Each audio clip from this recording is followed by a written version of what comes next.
hello Hurricanes. Welcome back to our IGTV series brought to you from right here inside the control room. Today is Wednesday, March 2nd, 2022, and I'm your host, Ajhada Gabriel. NBA player Kyrie Irving seems to be in trouble off the court.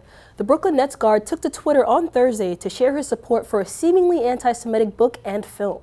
Since then, the public has been questioning Irving's character. Closer to home, nearly 5 years to the day after Hurricane Maria devastated Puerto Rico, here comes Hurricane Fiona showing no mercy. In lighter news, Rihanna fans are ecstatic as the Grammy Award-winning artist, turned makeup mogul, announces that she will be performing at the 2023 Super Bowl halftime show.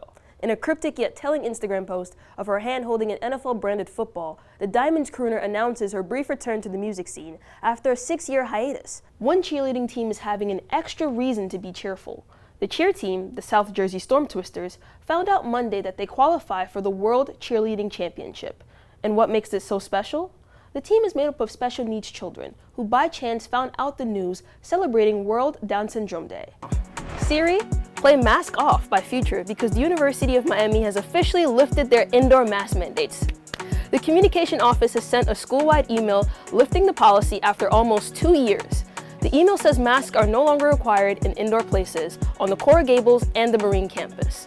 This is consistent with the latest CDC guidelines that organizes communities as low, medium, and high-risk levels. At least 6 people have been killed and 53 are injured from an explosion that occurred in the Turkish city of Istanbul on Sunday afternoon.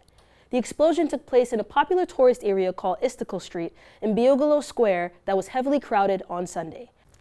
Thanks, Ethan. Although many places have seemed to cool it with COVID, many places are beginning to mask up again with the mandates. One of these includes the campus of the University of Connecticut, which is reinstating its mask policy today after seeing a recent rise in cases. This means all students and faculty will once again have to wear their mask in all classes, indoor facilities, and events containing over 100 people. It has been a busy month on campus honoring Black History Month. Blending music, message, and magic, the Black Musicians Caucus put on its debut showcase, Finding Joy, a musical journey through the Black experience. Occurring on February 6th at the Guzman Music Hall, the showcase was birthed in partnership with the Frost School of Music, Culture, Equity, and Diversity Committee to celebrate Black musical contributions of the past and present. With selections including Lift Every Voice and Sing by James Weldon Johnson, The Little Black Boy by Devin Shaw, and Good Days by SZA, the music crossed genres of R&B, soul, and jazz, aiming to capture the essence of Black joy and the vitality of Black stories. The storm knocked out the power grid, causing an island-wide outage, leaving more than 3 million people without power. Forecasters say they expect up to 30 inches of rainfall, which could cause catastrophic flooding and mudslides. They also say Hurricane Fiona is making her way across Puerto Rico and gathering steam. HP Concerts are bringing back their concerts to campus. Ray Sherman will be performing at the Watsco Center on Friday, April 1st at 8 p.m. This concert is free for all UM students, and they can pick up their tickets at HP Tabling at the Breezeway. Hurry up, because the lines are long and the ticket supply is short. The Brooklyn Nets have officially suspended Irving for failing to disavow anti-Semitism. Now, Nike has ended its relationship with the player and canceled his next shoe release, the Kyrie 8. Nets owner Joe Tsai says Irving may return to the court, but first, he has to apologize to the media and across the social media platforms.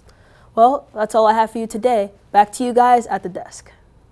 Istanbul's chief public prosecutor's office has begun the investigation, and the president says that the figures who are responsible for the explosion will be identified and punished.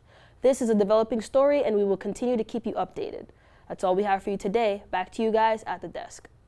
President Joe Biden has declared a state of emergency for the island, while Puerto Rican Governor Pedro Pierluisi is working on restoring power and keeping people safe. As Fiona makes her path, we'll keep you updated. Back to you guys at the desk. Pedaling for Progress? Stationary bikes filled Lakeside Patio on Thursday for the fundraising event Cycle Sesh, Cycling Through the Decades. This event partners team included Hurricanes and the Miami Dolphins Cancer Organization. Participating students donated to the cause by paying $15 to join the 30-minute 80 steam spin class. All proceeds made went to the DCC, Dolphins Challenge Cancer, and the Sylvester Comprehensive Cancer Center. Talk about an active way to support cancer research. With this good news comes also a new deal. The NFL also announces that it's replacing Pepsi as the primary sponsor for the halftime show with Apple Music. The 57th Super Bowl will be on February 12th at the State Farm Stadium in Glendale, Arizona. Until then, we wait. Back to you guys at the desk.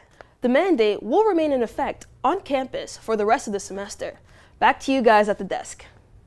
Boy, an 80s theme cycling sesh. Well, I hope they play Don't Stop Believin', because that's my favorite 80s song. That's all we have for you today. Thanks for watching, and we'll see you back in the studio on Friday. Have a great day, Hurricanes!